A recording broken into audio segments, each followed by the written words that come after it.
अस्सलाम वालेकुम वरहमतुल्लाहि वबरकातुहू। हमने पार्ट 4 फिनिश कर लिया था डोमेन 2 का, विच इज़ एसेट सिक्योरिटी। अब हम करेंगे उसका पार्ट नंबर 34। तो ये होगा पार्ट नंबर 5 इंशाल्लाह ताला। चलें इसको समझने की कोशिश करते हैं। पॉइंट नंबर 34, प्लीज़ अपने नोट्स अपने सामने रखिएगा, अदरवाइज़ आप लॉस्ट हो जाएंगे, आपको समझ में नहीं आएगी बात।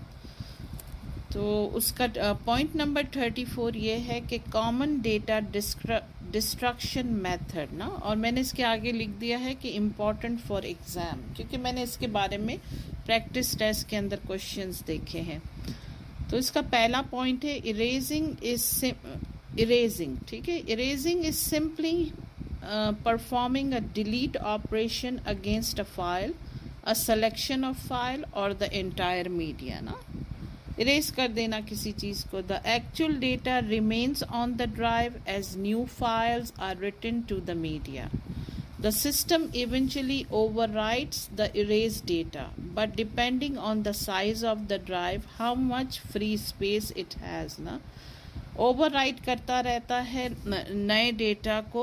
और फिर ये भी बात बहुत ज़रूरी है कि भाई इसकी फ्री स्पेस कितनी अवेलेबल है। फिर आता है पॉइंट नंबर इसका 2 आता है, क्लियरिंग और overwriting is a process of preparing media for reuse and ensuring that the cleared data cannot be recovered using traditional recovery tools. It repeats in 3 separate passes. First है character, second है complement and third है random bits ना। तो ये जो clearing और overwriting का जो process है वो है ना प्रिपेयर करता है मीडिया को फॉर री use, ensuring that the clear data के नॉट बी रिकवर्ड, यानी रिकवर नहीं हो सकता जो क्लियर हो चुका है, यूजिंग ट्रेडिशनल रिकवरी टूल्स ना। ट्रेडिशनल रिकवरीज के जो टूल्स होते हैं उनको यूज़ करते हुए। और फिर ये कहता है कि it repeats in 3 separate passage ना, ये रिपीट करता है ये प्रोसेस। पहला पार्ट इसका है कैरेक्टर, दूसरा पार्ट है कॉम्प्लीमेंट और तीसरा पार्ट है रैंडम बिट्स ना। ये बात मुझे बिल्कुल भी समझ में नहीं आई थी कि कैरेक्टर, कॉम्प्लीमेंट और रैंडम बिट्स क्या है। मेरी एक बहुत अच्छी दोस्त ने मुझे उसको बहुत अच्छी तरह से एक्सप्लेन किया और मैंने इस बात को समझा कि कैरेक्टर क्या है, कॉम्प्लीमेंट क्या है और रैंडम बिट्स क्या हैं, जिनको मैंने इस पॉइंट के नीचे इसको क्लियर कर दिया है कि ये चीज़ें क्या हैं। तो अगर आपको भी ना समझ में आई हो तो इसको क्लियर कर दिया है मैंने ना। हम अभी उसको भी देखते हैं। फिर उसका थर्ड पॉइंट है purging is a more intense form of clearing that prepares media for री use in less security environments ना। ये मोर इंटेंस फॉर्म होता है क्लियरिंग का ना, क्योंकि हर ऑर्गेनाइजेशन के अंदर है ना कुछ हिस्से लेस सिक्योर भी होते हैं। हर हिस्सा बिल्कुल जो है बहुत ज़्यादा स्ट्रॉन्ग कंट्रोल में नहीं होता है। It provides a level of assurance that the original data is not recoverable using any known method ना। और फिर आता है point degaussing. A degaussing creates a strong magnetic field that erases data on some media in a process called degaussing. Technicians commonly use degaussing method to remove data from the magnetic tape with the goal of returning the tape to its original state. फिर आता है destruction. Destruction क्या है, यानी किसी चीज़ को ख़त्म कर देना, तबाह कर देना। Is a final stage in the life cycle of media and is the most secure method of sanitising media. ये सबसे सिक्योर मेथड है। When destroying media, ensure that the media cannot be reused or repaired, and that data cannot be extracted from the destroyed media. यानी data destroy media से extract ना हो सके, निकाला ना जा सके, क्योंकि आजकल के जिस किस्म के एक्सपर्ट हैकर्स हो गए हैं वो उनके लिए बहुत सारी चीज़ें जो है ना मुमकिन हो गई हैं बिकॉज ऑफ जैसे जैसे टेक्नोलॉजी एडवांस हो रही है, ऐसे ऐसे अच्छे फॉर्म में भी फ़ायदा हो रहा है और बुरे फॉर्म में भी फ़ायदा हो रहा है। तो अब मैं आपको बताती हूँ कि क्योंकि मुझे ये समझने में मुश्किल हुई थी तो मैंने इसको नीचे लिख लिया कि what is character. Character means any character like the binary address given means ABC, so write ABC to the whole drive ना। कैरेक्टर जो होता है ना वो बाइनरी की तरह होता है। बाइनरी क्या होता है कि आपने जो बाइनरी नंबर्स लिखे तो फिर वो अल्फ़ाबेट फॉर्म में आता है ना।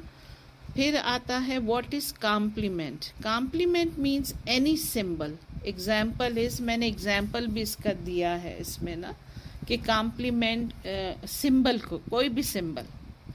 और फिर व्हाट आर रैंडम बिट्स ना। रैंडम मीन्स एनी बिट और कैरेक्टर ना। Bit is equals to 0 and 1। और फिर बिट्स है 1 और मोर बिट्स, ठीक है। फिर बाइट आता है, 8 बिट्स का एक बाइट बनता है। और फिर बाइट्स 1 और मोर ऑफ 8 बिट्स ना, यानी कि इस तरह से कि बाइट ये होता है कि 8 बिट्स का एक बाइट बनता है। और फिर बाइट्स क्या होते हैं, यानी कि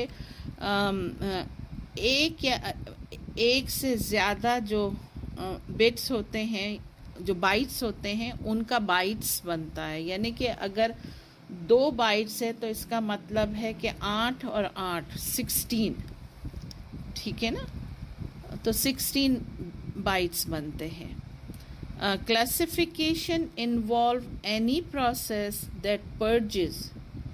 पर्जेस का मतलब होता है वो चीज़ जिसको गेट रिड ऑफ कर दिया जाए या अनवांटेड होना, ठीक है। मीडिया और a system is preparing for reuse in an unclassified environment. Sanitization method can be used to prepare media for declassification ना। Sanitization method होता है ना, उसको वो यूज़ किया जाता है ताकि वो मीडिया को प्रिपेयर करे declassification करने पर। But often the efforts required to securely declassify media are significantly greater than the cost of new media for a less secure environment ना। लेकिन इसमें ये होता है कि इसकी कॉस्ट बढ़ जाती है ना, इसमें कॉस्ट बहुत हो जाती है। फिर आता है point number 35, cryptographic eraser. Eraser आपको पता है कि रिमूवेबल ऑफ डेटा ना। जैसे हम बच्चे भी यूज़ करते हैं ना इरेजर्स, कोई चीज़ उन्हें मिटानी होती है, उन्होंने गलत लिख दी होती है।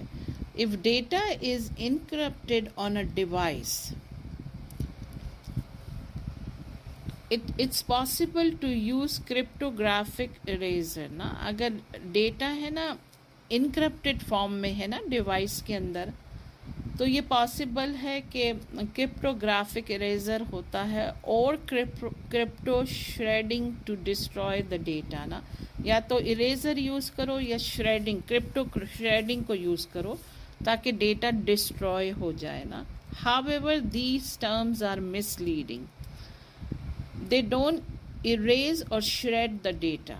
Instead, they destroy the encryption key or both the encryption key and decryption key if two are used. Data remain encrypted and can be accessed. वो की को डिस्ट्रॉय कर देते हैं। वो जो इनक्रिप्टेड डेटा होता है ना वो नहीं डिस्ट्रॉय करते हैं, बल्कि उसकी कीज़ को डिस्ट्रॉय कर दिया जाता है, जिसकी वजह से वो रहता तो है, जो डेटा रहता तो है लेकिन एक्सेस नहीं किया जा सकता है। और फिर पॉइंट नंबर आता है 36, ensuring appropriate data and asset retention. ये भी इम्पॉर्टेंट है एग्ज़ाम के लिए ना। तो ये क्या है भाई, record retention and media retention is the most important element of asset retention ना। रिकॉर्ड का जो रिटेंशन हो या मीडिया का जो रिटेंशन हो ना, बहुत इम्पॉर्टेंट एलिमेंट है एसेट रिटेंशन के लिए ना. It involves retaining and maintaining important information as long as it is needed and destroying it when it is no longer needed ना.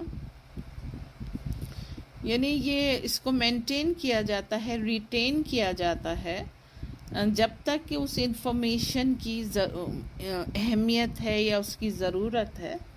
इसके बाद है ना वो डिस्ट्रॉय कर दिया जाता है क्योंकि वो नो लॉन्गर नीडेड होता है, उसकी कोई ज़रूरत बाकी नहीं रहती है.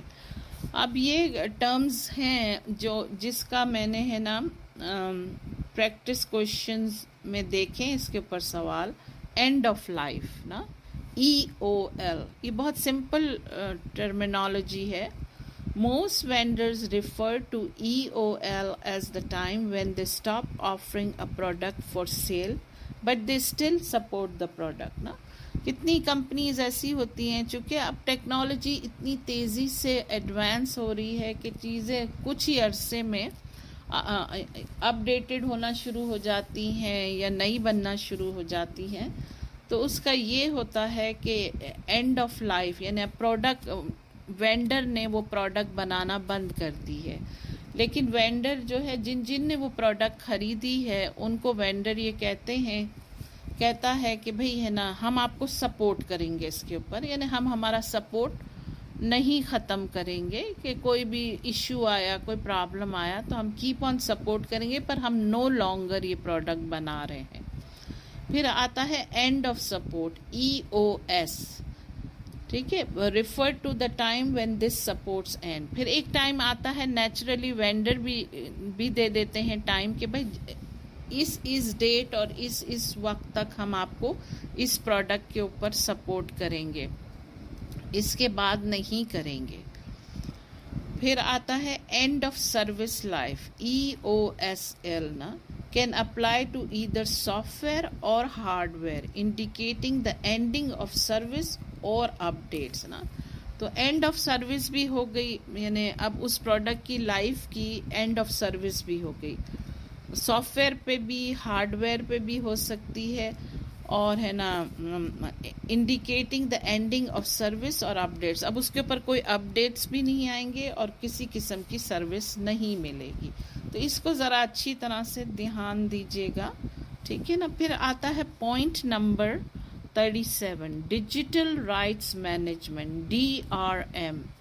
This is the method to attempt to provide copyright protection for copyrighted work ना. कॉपीराइट के बारे में हम लोगों ने काफ़ी कुछ डोमेन 1 में भी पढ़ा, डोमेन 2 में पढ़ा है. तो कॉपीराइट ये होता है कि जब कॉपीराइट कोई चीज़ हो जाती है तो उसको फिर उसकी कोई डुप्लीकेट नहीं बना सकता है ना. Here are some method associated with DRM solution which is digital rights management ना. DRM license. It grants access to a product and define the term of use. A DRM license is typically a small file that includes the term of use along with a decryption key that unlocks access to the product ना. Products की जो keys होती हैं फिर उनको decrypt किया जाता है, अनलॉक किया जाता है, ठीक है ना, ताकि प्रोडक्ट यूज़ कर सकें. फिर आता है persistent online authentication, also known as always on DRM ना. परसिस्टेंट तो वैसे भी मीन ये होता है कि कायम रहना किसी चीज़ के ऊपर ना. Also known as always on DRM, यानी हमेशा रहने वाला. requires a system to be connected with the internet to use a product ना. यानी कि वो रिक्वायर करता है सिस्टम ऐसा सिस्टम जो कनेक्टेड हो इंटरनेट से ताकि वो प्रोडक्ट यूज़ हो सके ना. फिर आता है continuous audit trial. A continuous audit trial all use of a copyrighted product ना. ये ऑडिट ट्रायल जो होता है ना, all use of the copyright product के लिए होता है. When combine with persistence it can detect abuse ना. अगर जो परसिस्टेंट ऑनलाइन ऑथेंटिकेशन भी हो और फिर ये ऑडिट ट्रायल भी हो ना, तो परसिस्टेंस के साथ मिलकर ये जो है ना कोई भी चीज़ है ना, अगर कुछ ख़राब हो रहा है उसमें या कोई गलत काम हो रहा है तो वो डिटेक्ट कर लेता है. और फिर चौथा ही पॉइंट है automatic expiration. Many products are sold on a subscription basis ना. हम देखते हैं ना कि सब्सक्रिप्शन की बहुत ऑफर आती है और छोटी छोटी चीज़ों में यूट्यूब पर भी आता है और दूसरी जगहों पर भी आता है कि आप इसका सब्सक्रिप्शन ले लें. वाइटामिन की कंपनी से भी कोई चीज़ ऑर्डर करो तो आप इसका सब्सक्रिप्शन ले लें तो आपको हर महीने हम फिर भेज दिया करेंगे. और तो ये सब्सक्रिप्शन होता है. When the subscription periods and an automatic expiration function blocks any further access ना.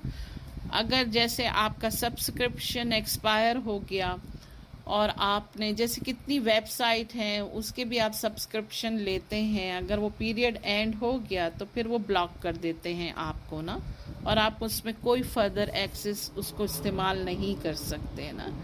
फिर पॉइंट नंबर आता है 38, cloud access security broker. CASB is a software placed logically between users and cloud-based resources. It can be on premises or within the cloud. Anyone who accesses the cloud goes through the CASB software. It monitors all the activities and enforces administrators, define security policies. CASB would typically include authentication and authorization controls and ensure only authorized users can access the cloud resources.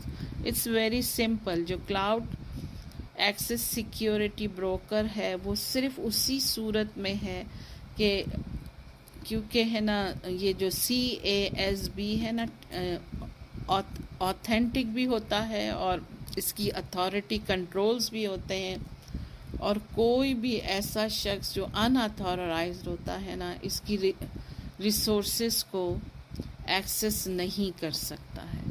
मैं यहाँ पर part 5 को finish करती हूँ. इंशाल्लाह मैं part 6 को जो है ना पॉइंट नंबर 39 से शुरू करूँगी. Thank you for listening. Assalamu alaikum.